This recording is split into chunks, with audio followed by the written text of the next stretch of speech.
كلنا عايزين نتغير، بس ليه فجأة بنحس بالإرهاق وبالتعب؟ لأن التغيير مش بس إدارة، في قواعد عميقة لازم تكون عارفها عشان تقدر تغير نفسك بدون ما تحرق. الفيديو ده هكشف لك 28 قاعدة غير مألوفة تغير نظرتك للتغيير وتخليك تمشي في طريقك بثبات وهدوء. عارفة اللحظة اللي بتحسي فيها إنك وصلت لنقطة لازم تتغيري بعدها، مش عشان حد قالك لكنك من جواكي مش طايقة تفضلي زي ما انت. في اللحظة دي بيبدأ التغيير الحقيقي بصفا، لكن بقرار صامت جاي يقول أنا جاي أبدأ من جديد. بس خليكم فاكرين إن التغيير عمره ما كان سهل ولا بسيط، والنهاردة هنمشي سوا في 28 محطة، كل محطة فيها حكمة وتجربة فكرة ولمحة من الرحلة دي، رحلة التغيير. أول قاعدة معانا بتقول الماديات تتغير أسرع من الأفكار. أنت ممكن تغير موبايلك القديم، تغير أساس بيتك، تنقل من المكان تماما، تشتري بيت جديد، لكن الحقيقة تفضل زي ما هي. التغيير الحقيقي مش في الحاجات اللي بنلمسها، بل باللي بنحس بيه ونفكر. الأفكار عاملة زي جذور الشجر، محتاجة وقت ومجهود عشان تتقلع وتتبدل. كنا متفقين إن أوقات كتير بنغير اللي حوالينا عشان نهرب من اللي جوانا، بس رحلة التغيير الحقيقية بتكون بادئة من جوانا، من فكرة صغيرة بنراجعها، من نقطة بننقب وراها لحد ما تتحول لقناعة جديدة. وكل فكرة انت بتتخلى عنها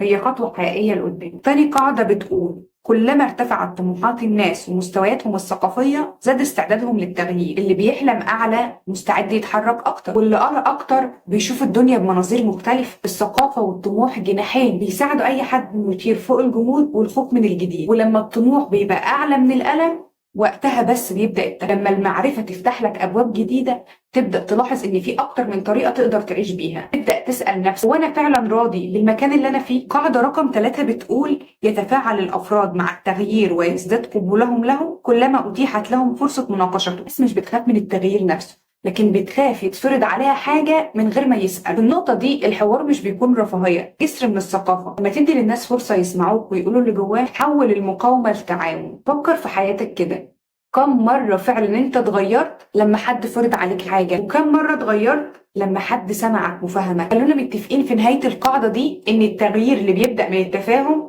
هو اللي بيعيش. القاعدة رقم 4 بتقول تزداد فرص نجاح التغيير إذا توفر فريق عمل من المتخصصين الاستشاريين. محدش بيطلع الجبل لوحده، وجود ناس فاهمة وخبيرة وبدعمك وبتقيم خطواتك واحد من أسرار النجاح اللي احنا بنتغافل عنه. هنا متفقين إن كل قائد بيحتاج عقل جماعي يشوف اللي هو مش شايفه، يساعده يشوف اللي مش واخد باله منه. حتى التغيير الشخصي محتاج دعم، مرشد نفسي، صديق فاهم، كتاب ملهم. ما تحملش نفسك فوق طاقتك. افتكر دايما ان العزلة بتقطع الطريق لكن الصحبة الطيبة بتقرب. القاعدة رقم 5 بتقول لسان الحال أبلغ من لسان المقال، ولا ينجح التغيير بالكلام بل بالممارسة والتطبيق. كلام جميل ومحفز، بس التغيير مش قصيدة. التغيير عرق ومواعيد والتزام وإعادة محاولة، والفعل هو اللي بيرسخ القيم الجديدة فيه. الناس بتصدق اللي بتشوفه مش اللي بتسمعه. كل مرة بتقول أنا هبدأ من بكرة وما بتبدأش تبني جدار بينك وما بين التغيير. أول فعل صغير هو باب بيتفتح وأنت محتاج بس تاخد الخطوة وتدخل. تناول الدواء دفعة واحدة مش هيشفي،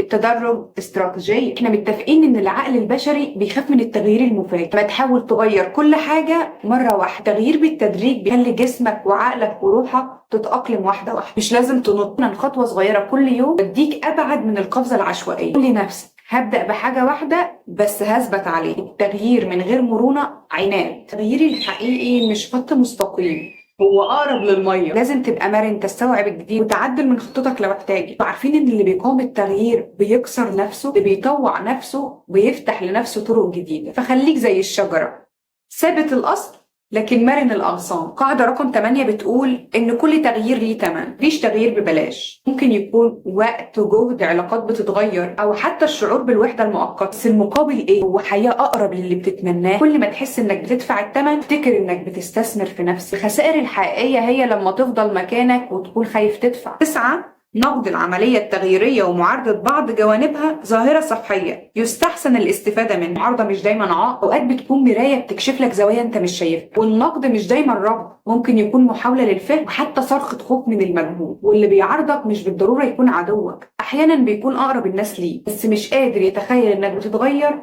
لأنه خايف يخسر.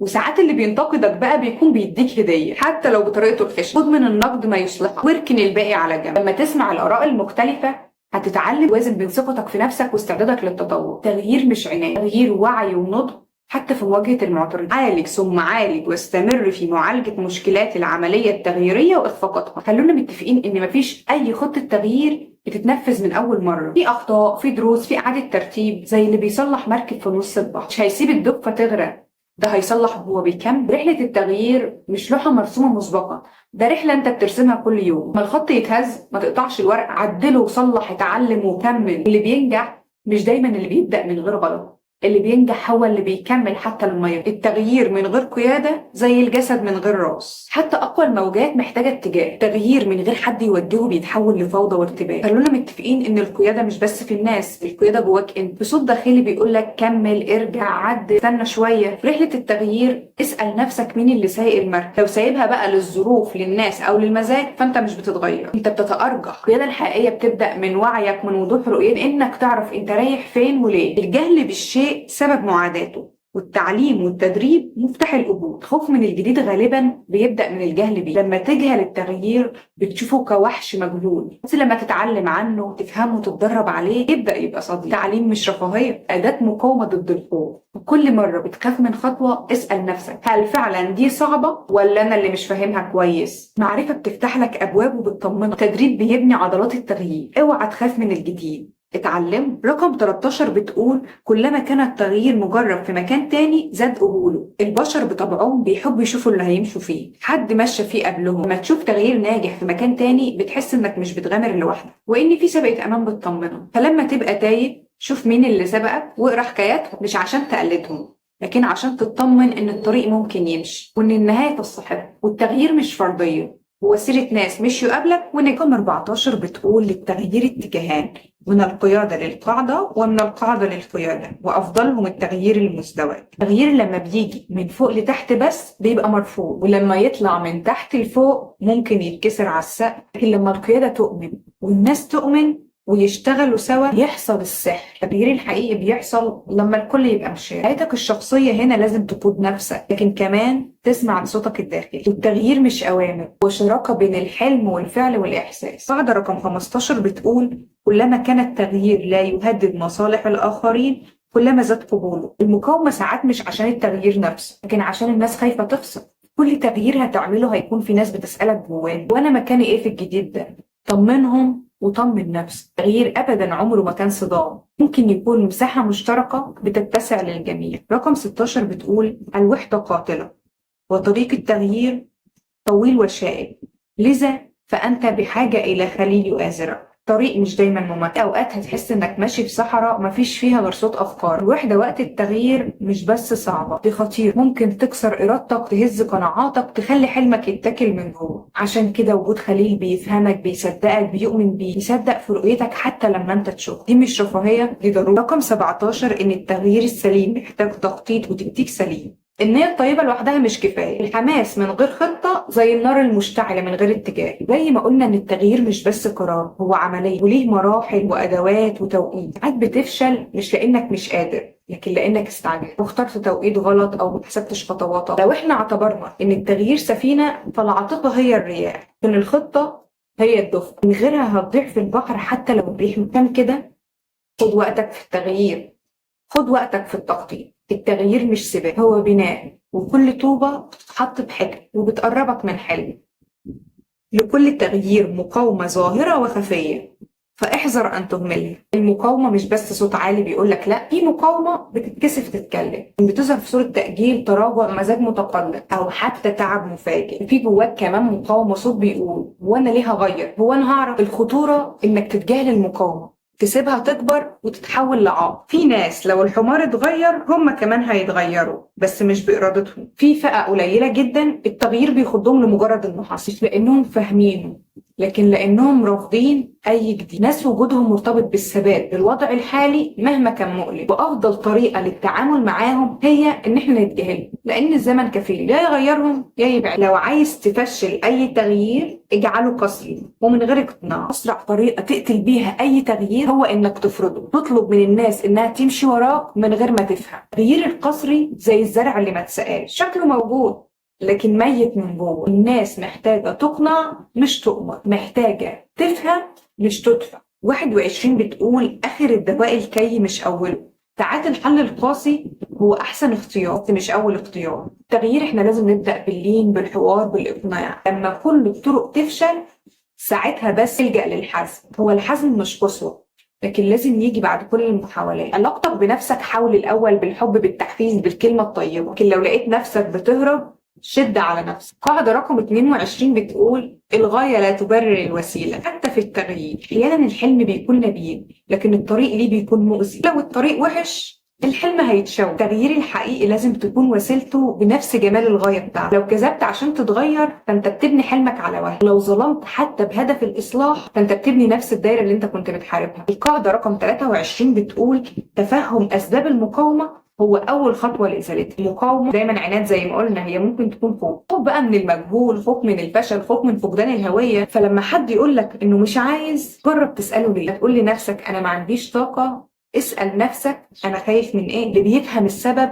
هو الوحيد اللي بيعرف يفتح الباب. 24 كلما كانت العلاقات الإنسانية طيبة بين المغير والمتغير كلما سهل التغيير.